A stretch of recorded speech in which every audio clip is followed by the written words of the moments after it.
Commission नहीं बन रहा तो मुज़ाकरात ख़त्म है आज से। आज देखिए, कल वो अलकादर के ऊपर जो प्रेस कॉन्फ्रेंस कर रहे थे वो उलमा करने लगे थे। आप सोचें, पुलिस पहुंच गई फैसलाबाद हामिद रजा को अरेस्ट करने के लिए, जो एक नेशनल असेंबली के मेंबर हैं, और ये चाहते थे कि जो उलमा हैं वो भी ना बैठें। कि एक यूनिवर्सिटी जो सीरत नबी पढ़ा रही है, आप सोचें कि क्या हो रहा है पाकिस्तान में।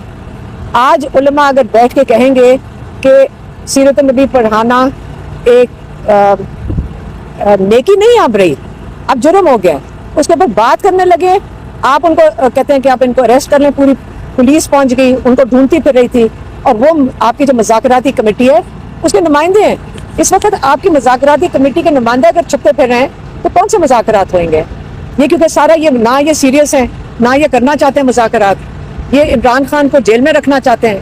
तो इमरान खान कहते हैं मैं अपना जैसे भी गलत जजेस लगा दो, जिसको मर्जी लगा दो, मैं सुरखरू होकर यहीं से निकलूंगा अपने केसेस का सामना करके। आज शहजाद मरवत साहब भी मुलाकात करने के लिए आए हैं, तो क्या उनकी मुलाकात होने दी गई है, और अगर नहीं होने दी तो किस वजह से नहीं होने दी? हमने आज उनसे कहा है कि मैं आपसे नहीं मिलूंगा। यही हमने सुना था, इमरान खान को कहते हो कि मैंने नहीं मिलना। हमने सुना था, मुझे तो नहीं कहा था, वो किसको कह रहे थे कि मैंने नहीं मिलना। मैडम, और ओवरसीज़ के लिए खान साहब का कोई पैगाम आज था? आप ओवरसीज़ के लिए देखें, ओवरसीज़ तो अपनी जस्तजू कर रहे हैं पाकिस्तान के लिए, लेकिन जो उन्होंने जो ये क्या कहते हैं इसको, रेमिटेंसेस का, उन्होंने कहा भरपूर तरीके से इसको बंद कर दो आप। पहले तो उन्होंने सिर्फ इंडिकेशन अंदिया दिया था कि आप इसको शुरू करें, लेकिन आप वो कह रहे हैं बंद कर दें। ये नाजायज़ लोग, क्रिमिनल लोग हैं, इनको पाकिस्तान बेचारे जो रेमिटेंसेस भेजते हैं उसके ऊपर तो ये हुकूमत चल रही है सारी। मैडम, खान साहब से आपकी मुलाकात होती है, खान साहब ने ये मुज़ाकरात जो ख़त्म हुए, अब इसके बाद खान साहब ने ये कोई इंदिया दिया है आप लोगों को कि दोबारा सड़कों पे या 8 फरवरी के हवाले से कोई पैगाम? देखिए, सबसे बड़ी बात यह है कि ये सीरियस अगर होते तो हामिद रजा के पीछे इस तरह अटैक करते। ये मजाक बना दिया, जिसका दिल करे उठ के मरियम नवाज के इंस्ट्रक्शंस आती हैं, जाके उलमा के ऊपर अटैक करवा दिया मरियम नवाज ने। मतलब अपनी पुलिस भेज दी, वो तो उलमा को नहीं छोड़ रही। वो तो ये किस किस्म के लोग हैं कि सीरत नबी की बात करने के ऊपर आप पुलिस भेज देते हैं। ये मुझे तो अल्लाह से डर लग रहा है कि ये लोग, अल्लाह से ये लोग डरें कि ये किस किस्म की रास्ते पे चल पड़े हैं। पंजाब की माँ के लिए क्या कहेंगी? जो पंजाब की माँ है मरियम नवाज साहबा, वो अम्मा आ गई है, अम्मा आ गई, वो एक उन्होंने अम्मा, हाँ, उसके ऊपर आप कुछ कहेंगी? वो एक यूनिवर्सिटी में गई हैं तो एक औरत ने नज़म पढ़ी है, अम्मा आ गई है, अम्मा आ गई है, माँ आ गई है, तो वो रोने लग जाती हैं ना, तो आप उस पर कुछ कहेंगी? देखें, ये पहले भी स्टार प्लस वाले ड्रामे करते रहे हैं। जो इस्टेब्लिशमेंट है वो भी स्टार प्लस देख कर ड्रामे बनाती है, वो स्क्रिप्टें लिखती है। अब अगर आप लोगों को नहीं समझ आ रही तो स्टार प्लस ही स्क्रिप्ट राइटर वही है ना, इस्टेब्लिशमेंट के भी और इसके भी। बहुत शुक्रिया मैडम, बहुत शुक्रिया।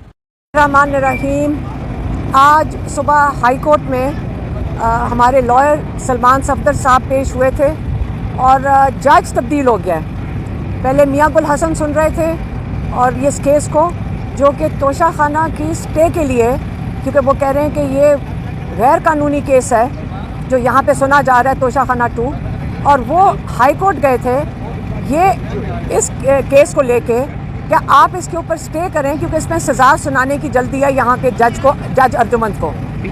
लेकिन आप ये देख लें कि जज ही तब्दील हो गया है। एक जूनियर जज, उसका नाम शायद अमीन मिन्हास है, उसको लगा दिया गया इस केस के ऊपर।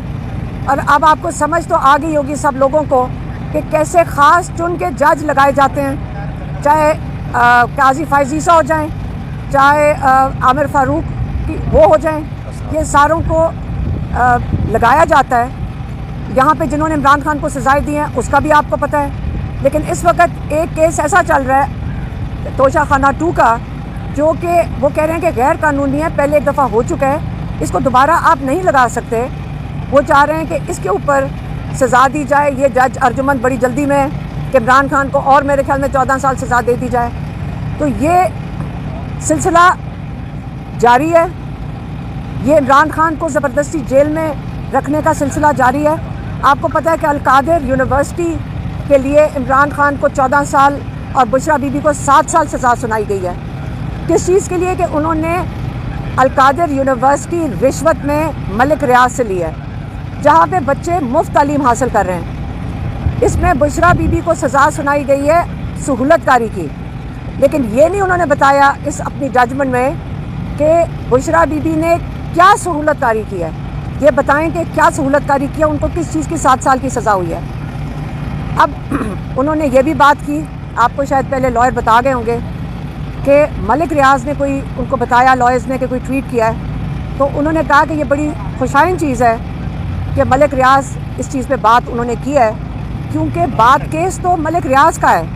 عمران خان کو تو فیسیلیٹیشن کے اوپر سزا مل رہی ہے, لیکن اصلی کیس تو ملک ریاض نے جو رشوت دینی پڑی تھی نواز شریف کو ان کی بیٹے کی اپارٹمنٹ خرید کے دگنی قیمت پہ, یہ اصلی کیس ہے. وہ چاہتے ہیں کہ ملک ریاض ساروں کو بتائیں کہ کن ججوں کو رشوتیں دینی پڑی ہیں, کن صحافیوں کو رشوتیں دینی پڑی ہیں, کن جنرلوں کو رشوتیں دینی پڑی ہیں, اور کن ججوں کو رشوتیں دینی پڑی ہیں. اگر ملک ریاض بتائیں گے تو پاکستانیوں کو پتہ چل جائے گا کہ ہمارا یہ ایلیٹ کیپچر سسٹم کیسے چلتا ہے, کیسے اپنے آپ کو بچا کے رکھتا ہے, کیونکہ یہ سارا کھیل کس چیز کا ہے؟ پیسوں کا. یہ سارا کھیل رشوت دینا اور لینا پہ چل رہا ہے.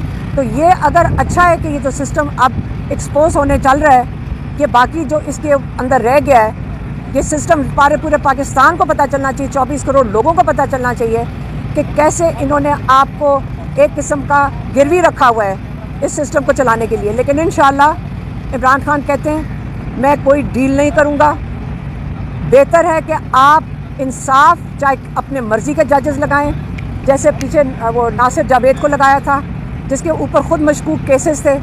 وہ کہتے ہیں جس مرضی جج کو لا کر بٹھا دو, جواب